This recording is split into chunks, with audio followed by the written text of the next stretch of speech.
कुछ बड़ी खबरों का, जिन पर सुबह नींद खुलते ही नजर बनी रहती है और शाम तक जो सुर्खियों में रहती है।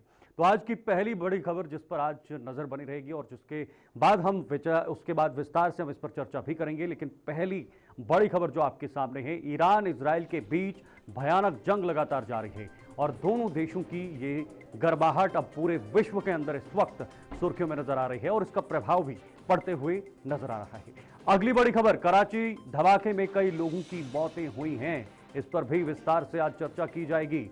एग्जिट पोल के बाद सियासी बवाल भी काफी ज्यादा तेज हो गया है, चाहे वो जम्मू कश्मीर का एग्जिट पोल हो या फिर हरियाणा का एग्जिट पोल हो, तो इस पर भी सियासी बवाल मचा हुआ है। सभी राजनीतिक पार्टियां इस वक्त लगातार सरकार बनाने की कवायद में जुटी हुई हैं और नवरात्रि के 5वें दिन स्कंद माता की पूजा की जाती है। दुर्गा का ये 5वां स्वरूप, जिसका आज मंदिरों में लगातार पूजा पाठ किया जा रहा है। तो एक एक कर सभी बड़ी खबरों पर नजर बनाएंगे, लेकिन उससे पहले, शुरुआत से पहले एक बड़ी खबर जो आज सबसे पहले आपके सामने पहुंचेगी, इसी बड़ी खबर से आज शुरुआत करेंगे।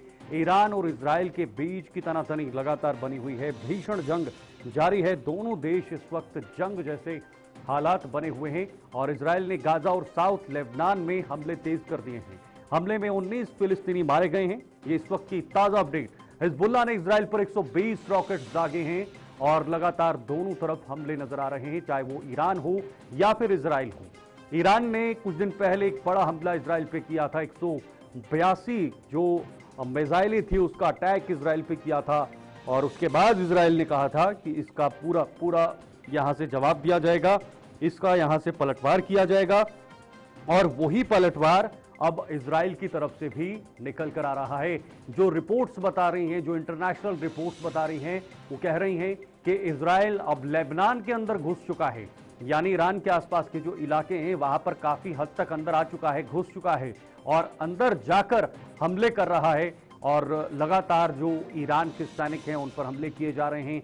ईरान के कुछ ऐसे ठिकाने हैं जो इजराइल के लिए काफी घातक साबित हो सकते हैं, उन पर हमले किए जा रहे हैं, उनको ध्वस्त किया जा रहा है, चाहे वो जो भी उपकरण वहां पर मौजूद हो, तकनीकी उपकरण हो या युद्ध में इस्तेमाल होने वाले तमाम जो उपकरण हैं, जिनको ईरान ने एक स्ट्रैटेजी के साथ सुरंगों में रखा है, एक रणनीति के साथ सुरंगों के हवाले से वहां पर जो है वो पहुंचने इजराइल की तरफ बढ़ने की कोशिश की जाती है। उसको ध्वस्त कैसे किया जाए, उसके लिए इजराइल लगातार काम कर रहा है और उसके रणनीति में अमेरिका की एक अहम साझेदारी मानी जा रही है। ये जो तस्वीरें आप देख रहे हैं, ये तस्वीरें हैं और इन तस्वीरों से आप साफ अंदाजा लगा सकते हैं कि दोनों देशों में इस तरह का जो घमासान है वो देखने को मिल रहा है और ये घमासान पूरे देश के लिए, पूरी दुनिया के लिए घातक है, क्योंकि जब दोनों देशों के बीच जंग बढ़ेगी तो जो उन दो देशों के रिसोर्सेज हैं जो बाकी अन्य देशों तक पहुंचते हैं, जो खाद्यान्न या व्यापार की जैसी चीजें हैं, उन पर असर पड़ेगा और बाकी देशों में उन चीजों की कमी होगी और जब कमी होगी तो उन चीजों की महंगाई भी बढ़ेगी और उन चीजों पे रेट्स भी बढ़ेंगे। ये इसका बाकी जगहों पर भी असर पड़ेगा। इजराइल पर एक साल में 26,000 हवाई हमले किए हैं। एक साल में जो हमले हुए हैं उसको लेकर पूरा डेटा आपके सामने है, जिसमें 26,000 हवाई हमले इजराइल पर एक साल में किए गए हैं। 26,000 हवाई हमले एक साल में। पिछले एक साल का डेटा हम आपको बता रहे हैं दोनों देशों में, और ये इजराइल पर हमले हुए हैं। गाजा में 12,200 हमले हुए हैं। गाजा में 12,000 से ज्यादा हमले किए गए हैं और इस तरह से ये सिलसिला अभी भी रुकता हुआ नजर नहीं आ रहा है। लगातार दोनों देश एक दूसरे पर दुश्मन बनकर कहर टूट कर जो है वो हमले कर रहे हैं। लेबनान में 12,400 हमले हुए हैं और अभी भी वहां पर कब्जे में है। 12,400 हमले एक साल में हुए हैं लेबनान में। हवाई हमलों की ये बात हो रही है और हवाई हमले हो या जमीनी हमले हो। ईरान में 400 हमले हुए हैं। ईरान में तो इन आंकड़ों से आप अंदाजा लगा सकते हैं कि रोज कितने हमले होते होंगे, प्रतिदिन कितने हमले होते होंगे। यमन में 180 हमले हुए हैं यमन में, और ये इसी तरह से आंकड़ा बढ़ रहा है। सीरिया में 60 हमले हुए हैं, जो इस वक्त इजराइल की जंग ना मात्र सिर्फ और सिर्फ ईरान से है बल्कि ईरान के सहयोगी देशों से भी है। लगभग 5 ऐसे सहयोगी देश हैं जो ईरान के साथ मिलकर चल रहे हैं और अमेरिका खुले तौर पर इजराइल का समर्थन भी कर रहा है। एक साल में 26,000 हमले इजराइल पर हुए हैं और नेतन्याहू बोले हम ईरान पर हमला जरूर करेंगे। नेतन्याहू ने भी ये बोला है हमले में 19 फिलिस्तीनी मारे गए हैं और इसी तरह से अगर ये सिलसिला जारी रहता है तो ये आने वाले समय में एक बहुत बड़ी जंग बन सकती है। डॉक्टर राम श्रीवास्तव जी विदेश मामलों के जानकार हैं, मैं सीधे उनके पास जाकर आज उनसे भी जानकारी लेने की कोशिश करूंगा।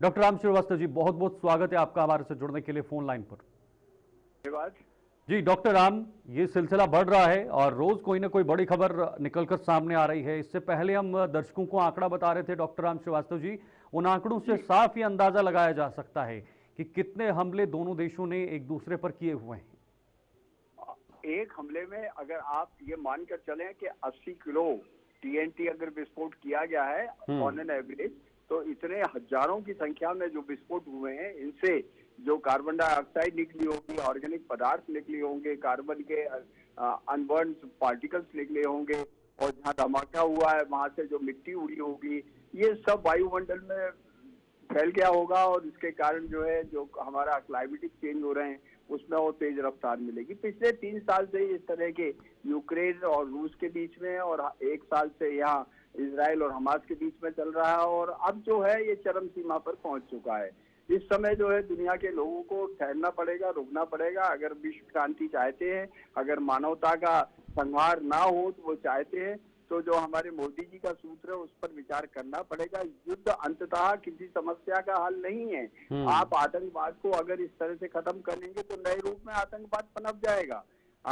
ओसामा बिन लादेन को मार दिया तो क्या आतंकवाद खत्म हो गया? नए सिरे से आ गया। और आश्चर्य की चीज है 7 अक्टूबर आज इजराइल पर हमास ने जब आक्रमण किया था तो उस समय देखिए कितना बीभत्स दृश्य देखने को मिला था जो इतिहास में, मानवता के इतिहास में आज तक कभी नहीं दिखा होगा।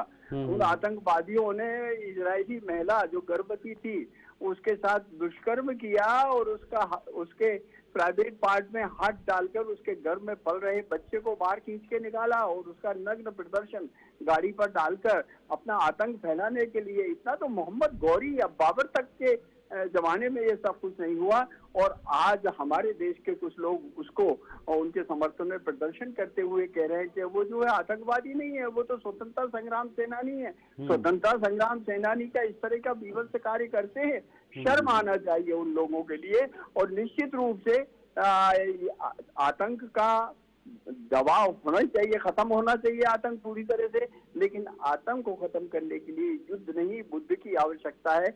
या उस मानसिकता पर प्रहार करना पड़ेगा जो ये मानकर चल रही है दुनिया में एक प्रजाति के लोगों को रहने का अधिकार नहीं है। और इसके राजनीतिक कारण कुछ भी हो, लेकिन एक बात अपनी जगह सही है कि जो इस युद्ध को प्रणेता कर रहे हैं, आगे बढ़ा रहे हैं, उनके अपने अपने निजी स्वार्थ हैं। और उन्हीं देशों को देखो जिन्होंने इराक को जो है तबाह कर दिया, लीबिया को तबाह कर दिया, दूसरे देशों को तबाह कर दिया और वहां के तेल को खींच खींच कर वो ले जा रहे हैं। अब अगला नंबर जो है ईरान का आ रहा है। निश्चित रूप से ईरान को इस बात को समझ जाना चाहिए। डॉक्टर राम, फिलहाल थोड़ा सा रुकना चाहूंगा। इजराइल ने हमास के ठिकानों पर और तेज हमले कर दिए हैं और आज ही का वो दिन था जब पिछले साल हमास ने इजराइल पर हमला किया था और अब लेबनान में हिजबुल्लाह के ठिकानों पर भी ताबड़तोड़ हमले जारी हैं। देखिए इस वक्त की बहुत बड़ी खबर आ रही है, इजराइल पर हमास के हमले का 1 साल पूरा हो गया है। 7 अक्टूबर 2023 को हमास ने पहली बार इजराइल पे हमला किया था और अब आज फिर से इसी डर के बीच हमास को ये डर है कि कहीं इजराइल बड़े हमले ना कर दे और यही हो भी रहा है। लगातार इजराइल की तरफ से हमले हो रहे हैं और कई सारी फ्लाइट्स को भी ईरान की तरफ से रद्द कर दिया गया है। डॉक्टर राम श्रीवास्तव जी हमारे साथ बने हुए हैं। डॉक्टर राम श्रीवास्तव जी, आज 1 साल पूरा हो गया है जब हमास ने इजराइल पर हमला किया था। आज ही के दिन वो हमला हुआ था पिछले साल और 1 साल पूरा होने पर अब इजराइल भी लगातार हमलावर होते हुए नजर आ रहा है। मानवता के लिए बड़ा दुर्दांत साल के रूप में इतिहास में दर्ज किया जाएगा और यहाँ पर इस बात के लिए पुनः चिंतन करना पड़ेगा, क्या राजनीतिक स्वार्थ के लिए, धार्मिक कट्टरता के लिए इस तरह से नरसंहार करना पड़ रहा है। इसमें हमास के नेताओं का, इजराइल का जो